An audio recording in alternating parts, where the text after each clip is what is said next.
नमस्कार. मी आपले सर्वांचे वेदश्री ज्योतिष मार्गदर्शन या चॅनलमध्ये स्वागत करतो. आपण या व्हिडिओमध्ये पाहणार आहोत की पुष्कराज हा रत्न कशाप्रकारे धारण करता येतो आणि पुष्कराज रत्न धारण केल्यामुळे आपल्याला कशाप्रकारे शुभफळ प्राप्त होऊ शकते आणि आपण जे काही कष्ट किंवा मेहनत घेत आहोत आपल्या यशासाठी, प्रगतीसाठी, तर तीच प्रगती, यश, कीर्ती प्राप्त करण्यासाठी या रत्नाचा कशाप्रकारे उपयोग करू शकतो आणि त्यामध्येच हा पुष्कराज रत्न आपल्यासाठी किती प्रगती, यश, कीर्ती आणि आपण जे काही कार्य करत आहोत त्यामध्ये आपल्याला तत्परता आणि यश प्राप्त करून देण्याचे सामर्थ्य कशाप्रकारे दर्शवू शकतो, हे सर्व काही आपण या व्हिडिओच्या सहाय्याने पाहणार आहोत. नमस्कार, मी विवेक आपले सर्वांचे या चॅनलमध्ये स्वागत करत आहे. तर आपण यापुढे पाहूयात की हा पुष्कराज रत्न, यालाच पुष्कराज किंवा पुखराज असे म्हटले जाते. हा पिवळ्या कलरचा रत्न आहे. हा रत्न जर आपण धारण केला तर आपल्याला कशा प्रकारे शुभफळ मिळू शकते आणि हे रत्न कोणी धारण करावे हे सर्व काही आपण जाणून घेणार आहोत.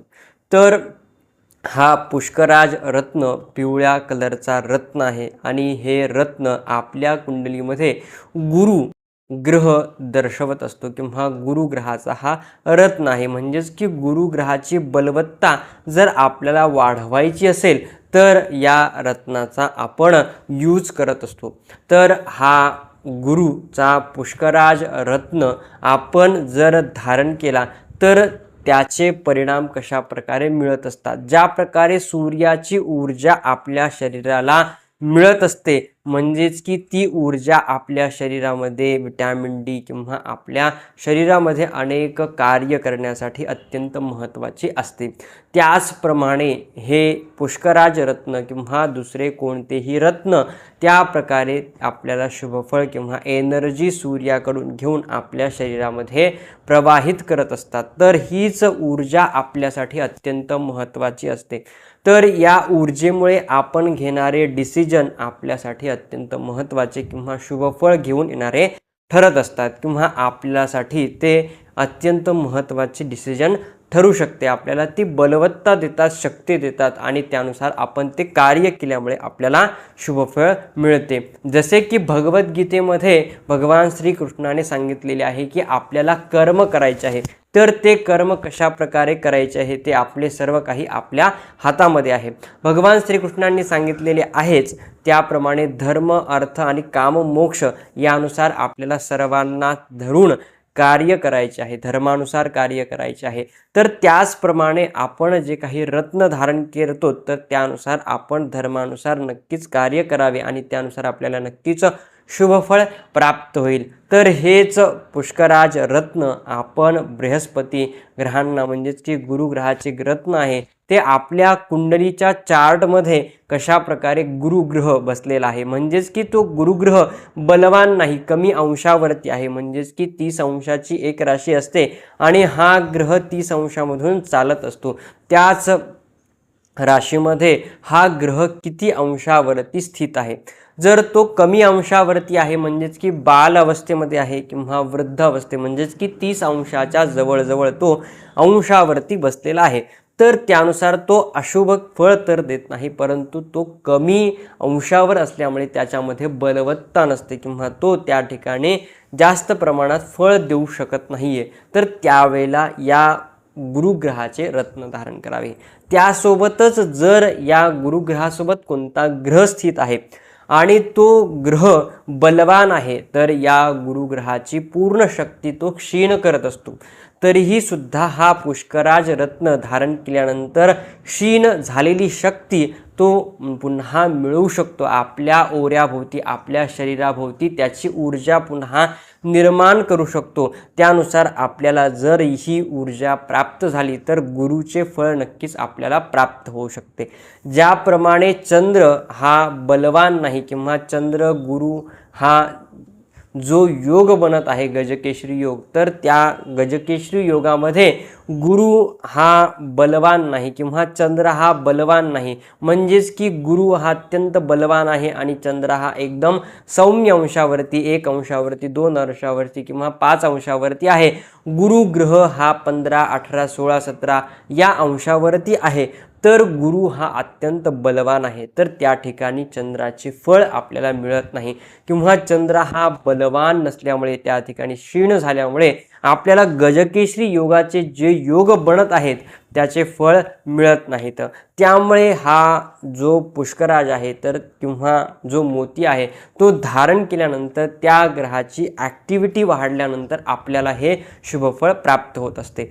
तर आपल्या कुंडलीमध्ये स्वतः पाहू शकता किंवा आपण कोणत्या ज्योतिषाकडे जाऊन पाहू शकता की माझा गुरुग्रह जो बलवान आहे किंवा तो बलवान नाही आहे किंवा त्यासाठी काही उपाय करावेत का. तर या ठिकाणीच आपण ते उपाय नक्कीच करावे किंवा तो रत्न जे आहे पुष्कराज रत्न धारण केल्यानंतर आपल्याला नक्कीच शुभफळ प्राप्त होत असते. तर हे धनु आणि मीन राशीच्या ग्रहांसाठी अत्यंत महत्त्वाचे रत्न आहे. गुरु ग्रह जो आहे तो धनु आणि मीन राशीचा जो ग्रह राशी आहे त्यांचे प्रभुत्व किंवा त्या राशींचा स्वामी आहे. तर गुरु धनु आणि मीन राशींचा जो स्वामी गुरु आहे तो गुरु नक्कीच आपल्याला पुष्कराज रत्न धारण केल्यामुळे शुभफळ प्राप्त करून देत असतो. धैर्य, एज्युकेशन, त्यानंतर आपण जे काही कार्य करत आहोत त्यामध्ये डिसिजन घेण्याची क्षमता आपल्यामध्ये दर्शवत असतो. त्यासोबतच बुध सुद्धा या ठिकाणी डिसिजन घेण्यासाठी अत्यंत महत्त्वाचा ग्रह ठरलेला आहे. त्यानंतर हा जो पुष्कराज रत्न आहे तो रत्न आपण कशा प्रकारे धारण करू शकता. तर हा पुष्कराज रत्न फर्स्ट फिंगरमध्ये धारण करायचा आहे आणि हा सोन्या किंवा पंचधातू किंवा चांदीमध्ये आपण नक्कीच धारण करू शकता. परंतु हा जर रत्न आपण धारण करत असाल तर त्याला सिद्ध करणे अत्यंत महत्त्वाचे आहे. म्हणजेच की आपण ते रत्न का धारण करत आहोत याचे क्षमता किंवा त्याला सांगणे किंवा ते प्रार्थना करणे तितकेच गरजेचे आपल्याला ठरते. ज्या प्रकारे आपल्याला गुरुग्रहाची ऊर्जा, गुरुत्वाकर्षण शक्ती मिळत असते किंवा गुरुत्वाकर्षण शक्ती आपल्याला खिचत असते, त्याचप्रमाणे या रत्नाला सुद्धा आपण सांगणे किंवा प्रार्थना करणे किंवा आपण ज्या प्रकारे देवांना प्रार्थना करत असतो की माझी जी क्षमता आहे त्यामध्ये वाढ कर किंवा माझ्यामध्ये यश प्राप्त करून दे, मला हे सर्व काही प्राप्त करून दे, त्याप्रमाणेच आपण या रत्नाला सुद्धा आपण प्रार्थना करायची आहे. आणि जी गुरुत्वाकर्षण शक्ती आपल्याला गुरुग्रह खिचत आहे किंवा ती प्राप्त करून देत आहे तर त्याची क्षमता जी आहे ती आपल्याला शुभफळ प्राप्त करणारी असावी, अशी प्रार्थना सुद्धा आपण या रत्नाला आणि बृहस्पती देवांना म्हणजेच की गुरुग्रहांना प्रार्थना करायची आहे. म्हणजेच की आपली जी संकल्प करून आपण जी मनोकामना, मनोइच्छा आपल्याला प्राप्त करायची आहे, नोकरी, यश, कीर्ती, विजय किंवा आपले जे मोठे कार्य आहे त्यामध्ये आपल्याला सफलता प्राप्त करण्यासाठी विवाह योग, विवाहामध्ये काही अडचणी येत असतील तरीही सुद्धा हा गुरुग्रह अत्यंत महत्त्वाचा आहे. संतान योग प्राप्तीसाठी सुद्धा हा गुरु महत्त्वाचा आहे. तर हाच गुरु जर आपल्या कुंडलीमध्ये कमी अंशावरती 6, 8, 12 अंशामध्ये बसला असेल तर हे अत्यंत शुभफळ किंवा अशुभफळ प्राप्त करून कमी प्रमाणात फळ प्राप्त करून देत असतो. तर त्याचेच फळ वाढवण्यासाठी आपण हे पुष्कराज रत्न धारण करावे तर नक्कीच आपल्याला शुभफळ प्राप्त होईल.